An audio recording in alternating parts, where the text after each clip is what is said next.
Hi, I'm Madison, and for my final project, I will be talking about prison reform in Michigan, a human-centered approach modeled after Norway.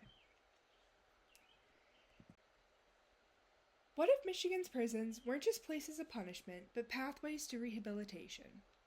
In Norway, a country with one of the lowest recidivism rates in the world, prisons focus on restoring lives, not just serving time. Imagine a system where inmates are treated with dignity, given education and job training, and emerge as productive members of society. Now, what if Michigan could follow that model, saving taxpayer dollars, reducing crime, and creating safer communities? It's not just possible, it's necessary. Michigan needs prison reform for several key reasons rooted in systemic challenges, high costs, and the goal of creating a more rehabilitative and effective justice system. Michigan has a recidivism rate of 28%, which seems low compared to other states, but it's still a significant number. First, we're going to take a look at high recidivism rates. So despite recent improvements, nearly 1 in 4 formerly incarcerated individuals in Michigan return to prison within 3 years. And many of these returns are due to technical violations of parole and probation, not new crimes. This shows that the system fails to support successful reintegration, cycling people back into the system. High costs to taxpayers are another issue, so Michigan spends over $2 billion annually on corrections. This costs more than $40,000 per year to incarcerate a single person.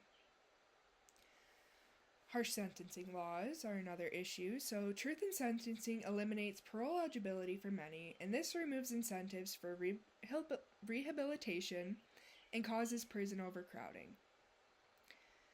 4 is limited access to education and job training. Education in prison is proven to lower recidivism by up to 43%. But Michigan ranks only 22nd nationally in prison education programming, which leaves them unprepared to re-enter society. And finally, the last problem we're going to look at is the impact on families and communities. So incarceration destabilizes family.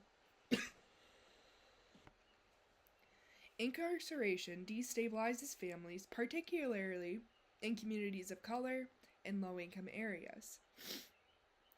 Children of incarcerated parents are more likely to experience poverty, trauma, and future justice involvement. Reform efforts aim to reduce unnecessary incarceration and promote second chances, fostering healthier communities.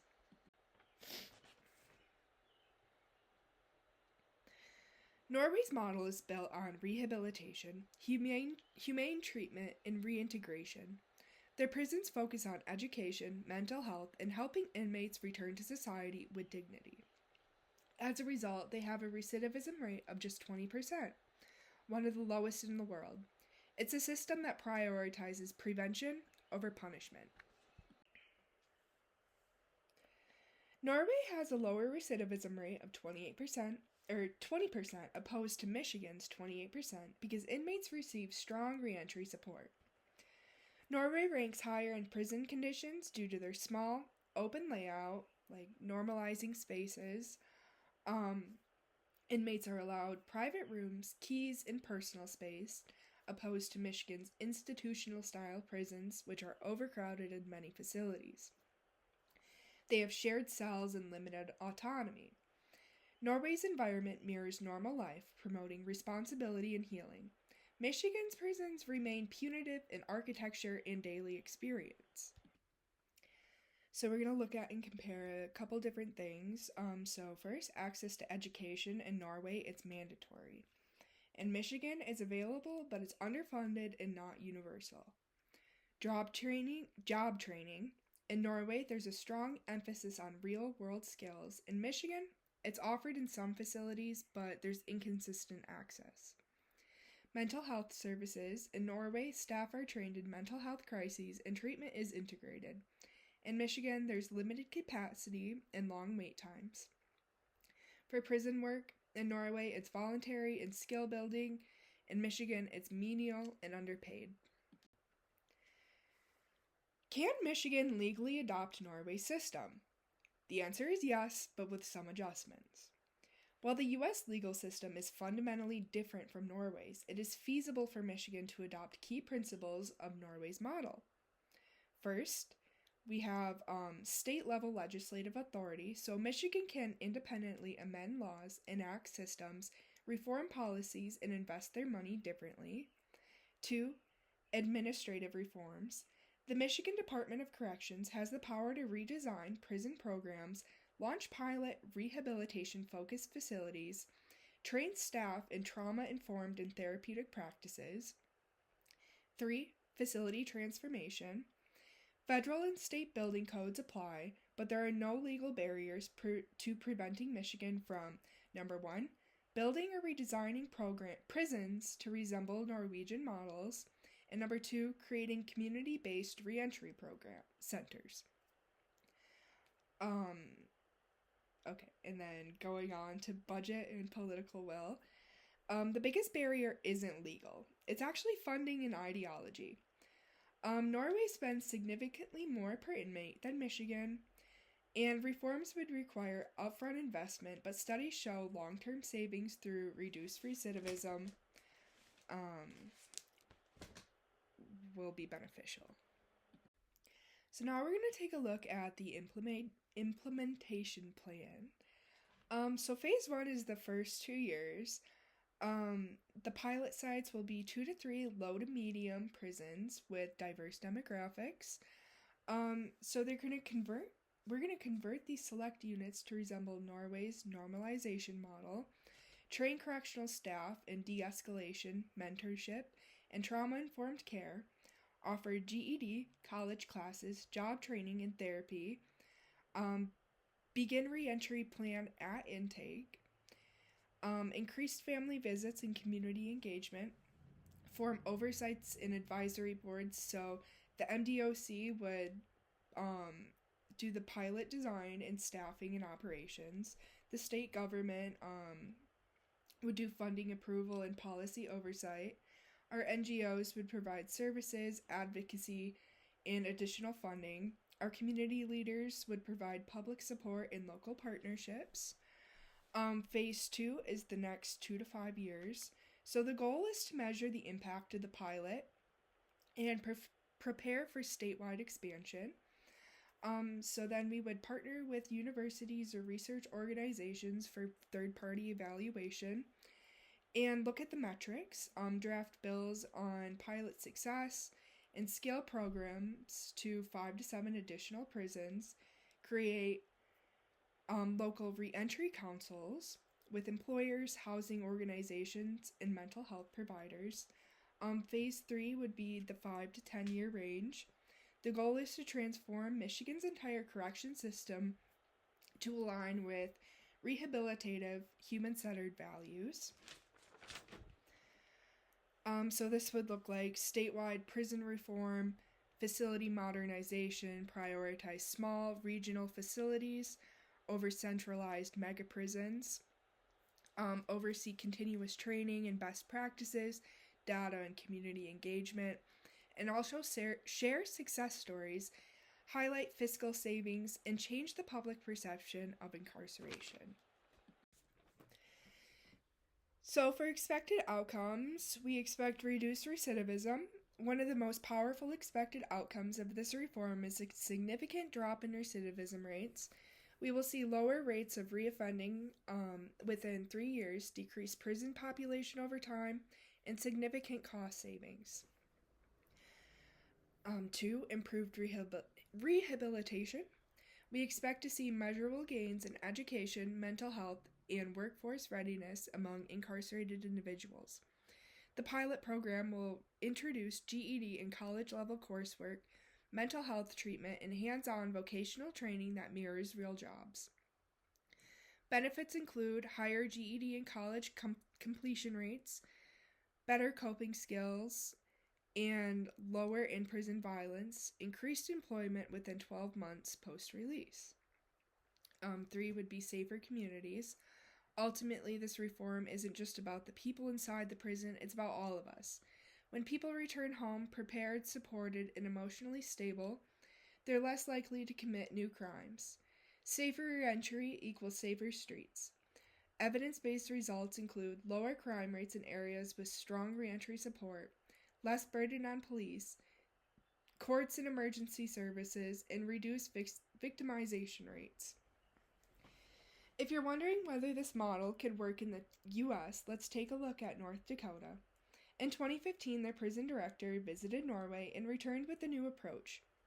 He overhauled staff training to focus on respect, rehabilitation, and human dignity. He created communal spaces in prisons and reduced isolation. He trained officers to see themselves as mentors and not guards.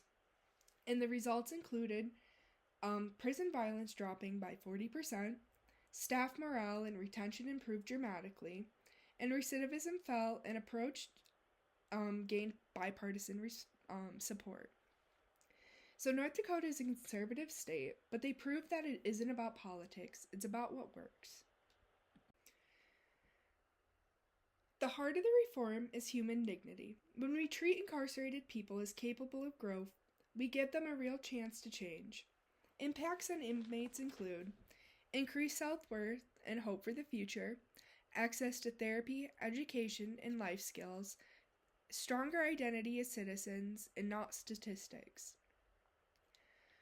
When someone goes to prison, the punishment doesn't just fall on them. It impacts their entire family. Children lose parents, homes fall apart, and generational trauma grows. Impact on families include more contact and healthier relationships during incarceration, stronger family reunification post-release, and better outcomes for children. Communities are safer when people come home from prison with skills, jobs, mental wellness, and not untreated trauma and no support.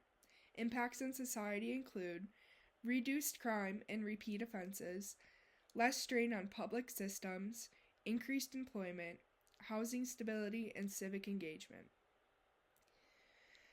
Prison has become a revolving door for many, especially in under-resourced Black and Brown communities. Not just criminal justice issues, but economic issues too.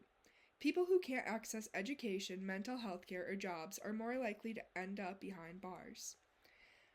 Reform allows us to interrupt that cycle once and for all. Transforming Michigan's prison systems are not cheap, but either is doing nothing. Over the next 10 years, we estimate a net investment of $9.8 to $16.3 billion depending on the speed and scale of implementation. This isn't a sunk cost, it's an investment in long-term transformation.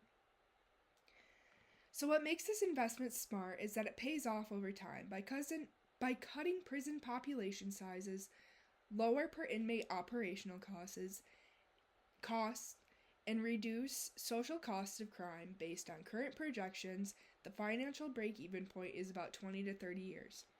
After that, the system becomes fiscally sustainable and even cost positive. If we start now, there's a potential $30 billion in long-term savings. This doesn't all fall on taxpayers. I have identified diverse streams to share the load, such as state appropriations and corrections reallocation, federal grants, public-private partnerships with local employers and philanthropies, NGO collab for program delivery such as education, therapy, and housing. While the financial break-even takes time, the social ROI is almost immediate. Within the first few years, we expect to see lower crime rates and safer neighborhoods, fewer returns to prison, and improved public health, mental wellness, employment rates among the formerly incarcerated. What I have laid out today is more than just an idea. It's a viable, data-driven, human-centered solution. Norway's model proves that prisons can be places of transformation, not just containment. In Michigan, facing high recidivism, costly incarceration, and generational harm has everything to gain from embracing that model. I know there will be pushback. Some policymakers may say it's too expensive, some members may say it's too soft, but here's the truth.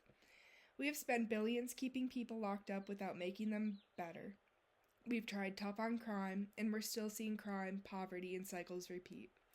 We're at a crossroads. One road continues the status quo, punishing people without preparing them, straining families and budgets, and recycling the same outcomes.